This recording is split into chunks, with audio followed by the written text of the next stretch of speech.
आदरणीय बहन जी ने जो निर्णय लिया वो ठीक ही लिया। जब ये सबको ये पता है कि आदरणीय बहन जी किसी को गलत काम को बर्दाश्त नहीं करती, वो अपने परिवार को, अपने भतीजे को बर्दाश्त नहीं कर सकती, तो और किसी को बर्दाश्त करेंगे क्यों? लेकिन तमाम विपक्ष ये बात कह रहा है कि ये जो सारी चीजें चल रही हैं इसमें बहन जी जब अपने सगे भतीजे की, अपने लाडले भतीजे की सगी नहीं हुई तो हम उन पर कैसे भरोसा कर सकते हैं कि वो वाकई जनता के लिए सगी हुई। आदरणीय बहन जी सच्ची व्यक्तित्व की दौर उनका फिर आएगा और एक बार फिर मुख्यमंत्री बनेंगे। सर, जिस तरह से बसपा सुप्रीमो मायावती का ये फैसला रहा है, आकाश आनंद को उन्होंने पद से हटाया, इसे आप कैसे देख रहे हैं? आदरणीय बहन जी ने अपना सारा जीवन मूवमेंट के लिए समर्पित किया है और मूवमेंट के खिलाफ में कोई भी जाएगा, चाहे परिवार का हो या परिवार से अलग हो, पार्टी का कितना ही बड़ा नेता हो, आदरणीय बहन जी उसको स्वीकार नहीं करेंगे, उसके खिलाफ में एक्शन होगा ही होगा। अब अभी ज्यादा उसकी है नहीं, बच्चा है, बाहर से पढ़ के आया है, यहाँ की राजनीति से ज्यादा जानकारी नहीं है।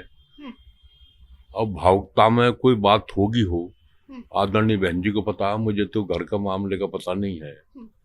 लेकिन सर, आप इसको कैसे देख रहे हैं? ये पारिवारिक मामला देख रहे हैं या राजनीतिक की दृष्टि से देखें तो ये एक राजनीतिक पूरा मामला दिख रहा है? राजनीतिक तो नहीं कह सकता मैं यही कहूँगा आदरणीय बहन जी ने जो निर्णय लिया वो ठीक ही लिया। आदरणीय बहन जी ने अपना सारा जीवन समर्पित किया समाज के लिए, पार्टी के लिए, तो उन्हें तो यही चाहेंगे कि मेरा जो उत्तराधिकारी हो वो मेरे तरफ समर्पित हो। बिल्कुल, समर्पित होने की आपने बात करी है, लेकिन सवाल ये सबसे ज्यादा उठ करके इस समय नजर आ रहा है कि जैसे आपने कहा कि बहन जी ने समाज के लिए काम किया। एक दौर था जब बहन जी की तूती बोला करती थी, बतौर 4 बार मुख्यमंत्री उत्तर प्रदेश की रही हैं, लेकिन अब जिस तरह से उनका पद गिरता हुआ नजर आ रहा है, इस एक्शन के बाद क्या लगता है कि वो चीज उठ पाएगी? उठेगा, उठेगा, उठेगा। जब ये सबको ये पता है कि आदरणीय बहन जी किसी को गलत काम को बर्दाश्त नहीं करती, वो अपने परिवार को, अपने भतीजे को बर्दाश्त नहीं कर सकती, तो और किसी को बर्दाश्त करेंगे क्यों?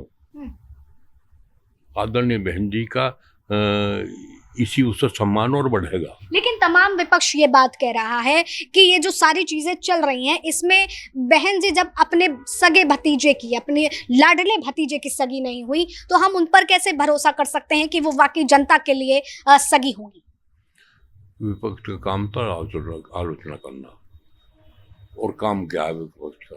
वो तो कुछ ना कुछ ढूंढते हैं, जो अच्छाई है उसमें बुराई तलाश करते हैं।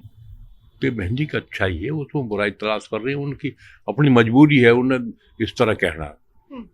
लेकिन जैसे हम 2027 का देख रहे हैं, नजदीक आ रहा है, उसमें क्या लगता है कि बसपा फिर किस तरीके से उस रेस में दौड़ भी पाएगी? क्योंकि ताबड़तोड़ ये एक्शन, हर बार उत्तराधिकारी को बदलना और फिर ये बात कहना कि मेरे जीते जी, मेरी अंतिम सांस तक मैं किसी को उत्तराधिकारी नहीं चुनूंगी।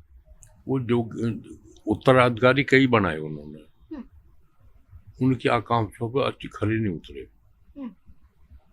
तो आदरणीय बहन जी का ये है कि जब तक मैं हूं, मैं किसी को उत्तराधिकारी नहीं बनाऊंगा। यदि उन्हें लगेगा कोई ये मेरे मूवमेंट के हिसाब से ठीक चल रहा है तो निर्णय चेंज भी हो सकता। आपसे आखिरी सवाल भी लूंगी सर, आपको मायावती जी के बहुत करीबी भी कहा जाता है, खबरें तो इस बात की चलती हैं, तो मैं आपसे भी जानना चाहूंगी कि जिस तरह से 27 के सत्ताधीश का जिक्र हो रहा है, उसमें किस दौड़ में, किस रेस में, किस तरीके से, क्योंकि जो राजनीति है बसपा की, जिस विचारधारा के साथ में उसने अपनी राजनीति को कभी परिवर्तित नहीं किया। आकाश आनंद की रैलियों में भी जब अग्रेशन देखा गया तो उन्हें शांत होकर के बैठाला। क्या वाकई लगता है कि आज के दौर की राजनीति में वो खरी उतर पाएंगी?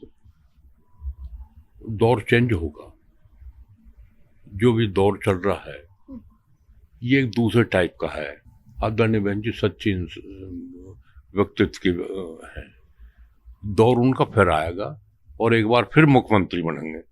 ठीक है, तो हमारे साथ में पूर्व, मैं तो ये चाहूंगा आदरणीय बहन जी इस देश की प्रधानमंत्री बने, जिससे पूरे हिंदुस्तान में उनका वर्चस्व फैले और हिंदुस्तान को पता लगे कि नेता कैसा होता है। निश्चित तौर पर बसपा पार्टी का जिस तरह से कार्यकाल रहा है और उसको लेकर के हमारे साथ में उत्तर प्रदेश के पूर्व मंत्री करतार सिंह नागर जी मौजूद थे, जिन्होंने बताया कि ये निर्णय क्यों लिए गए हैं और बसपा सुप्रीमो मायावती किस तरीके से, किस राजनीति के स्तर पर वो अपना काम करती हुई नजर आती हैं। उनके लिए गलत ही गलत रहता है, फिर वो चाहे अपना परिवार का ही व्यक्ति क्यों ना हो या पार्टी से जुड़ा ही क्यों ना हो। अगर वो गलत विचारधारा की ओर जाएगा तो पार्टी से निष्कासित किया ही जाएगा। फिलहाल अब तक के लिए आप बने रहे न्यूज़ 1 इंडिया पर। वीडियो जर्नलिस्ट अनिश के साथ आस्था तिवारी।